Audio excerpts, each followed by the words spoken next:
भगवान ने कहा और मेरी भाभी कैसी हैं? सब भैया सही हैं, पर लेकिन एक बात है, यही शब्द कहा हुआ है। बोले कि एकादशी का व्रत रहना है तो अच्छी बात है। अभी अपने मन में सोच रही है कि वो सुशीला जी भेजी हुई हैं तो कुछ ना कुछ देंगे। तो गए, जा रहे हैं तो बोले कि भैया चलते हैं, दूसरा दिन हुआ। पर लेकिन एक बात है भाभी जी आपकी बोले हुए, भैया हमने बता दिया ना एकादशी का व्रत करना चाहिए सबको। इस प्रकार से कहा तो सुदामा जी महाराज जी जा रहे हैं। बोले कि जो चावल मैं अपने लिए लेके आया था वह मेरा छोटा भाई खा लिया।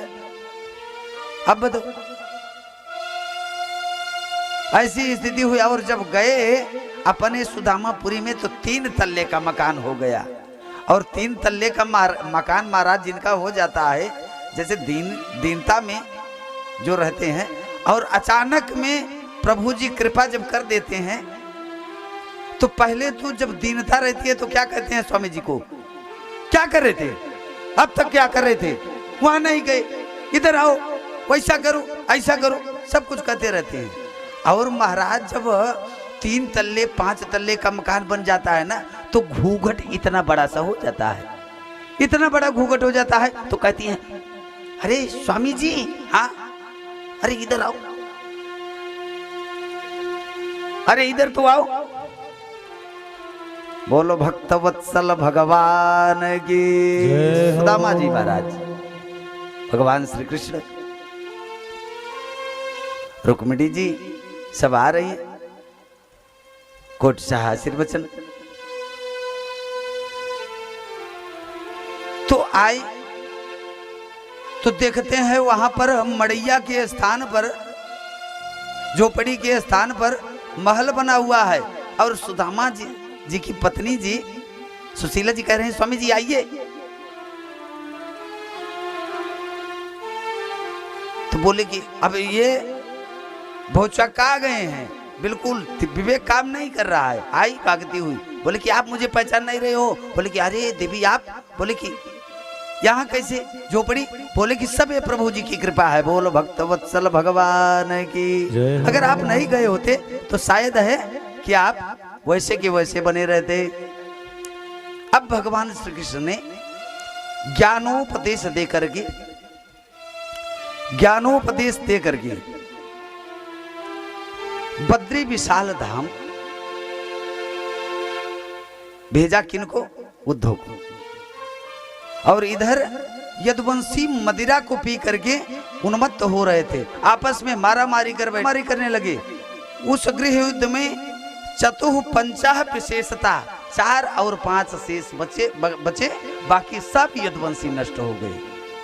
अब भगवान श्री कृष्ण ने एक वृक्ष के नीचे अपने टांगों को रख करके, पैर को रख करके लेटे हुए थे। बहलिया ने आया बाण का संधान कर। वह बहलिया कौन था? बाली था। बाण मार दिया। भगवान के शरीर से एक दिव्य ज्योति निकली परीक्षित, और वह ज्योति महाज्योति में जाकर के विलीन हुई।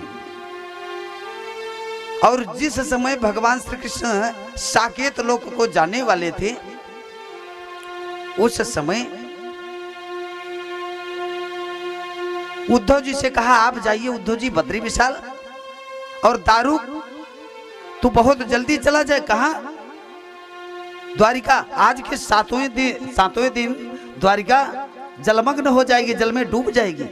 दारुक दौड़ा द्वारिका और भगवान श्री कृष्ण को लेने के लिए।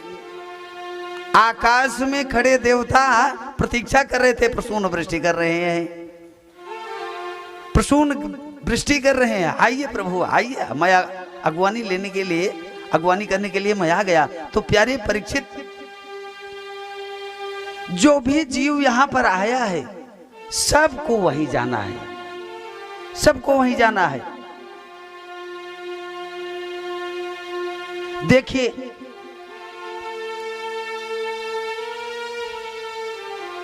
आज इस श्रीमद् भागवत महापुराण का 7वां दिवस, विश्राम दिवस। परीक्षित, तक्षक के आने का समय हो गया है। बोले कि प्रभु जी क्या मेरी मृत्यु अब हो जाएगी? बोले कि अरे बाप, अरे बाप रे बाप, आपके एक भी समझ में नहीं आया मैं क्या कह रहा हूं और क्या समझ रहे हो। जो भी जीव आया है सुझाने के लिए आया है। दीपक एक उदाहरण देते हैं, दिया, कहा कि ये दीपक क्यों जल रहा है आप जानते हो? दीपक बुझने को जलता है। एक बात बताओ, दीपक बुझने को जलता है। आकाश से जल वृष्टि होती है और वही वाष्पीकरण के द्वारा जल ऊपर को चला जाता है, ऊपर को चला जाता है। इसमें खेद करने की क्या बात है? ये तो आना जाना, रहना वहां यहां रहना, ये क्रम है। भगवान जगदीश है, मालिक हैं, जैसा वो रखेंगे वैसा हम और आप रहेंगे। इस प्रकार से कहा और कहा कि आप अपनी संपूर्ण चित्तवृत्ति भगवान श्री कृष्ण के चरणों में लगा दो। चरणों में लगा दिया और वहीं से थोड़ी सी दूर गए सुखदेव जी महाराज, अंतर्हित हो गई। इस दिगंबर वेश ये है, इस दिशाओं में वो हो गई और तक्षक के आने का समय हो गया। तक्षक आया और आने के पश्चात वो भी सोच रहा है कि मैं इनको मैं डंसूं, कैसे मैं डसूं। तो कहा कि देखिए ये तो माध्यम है,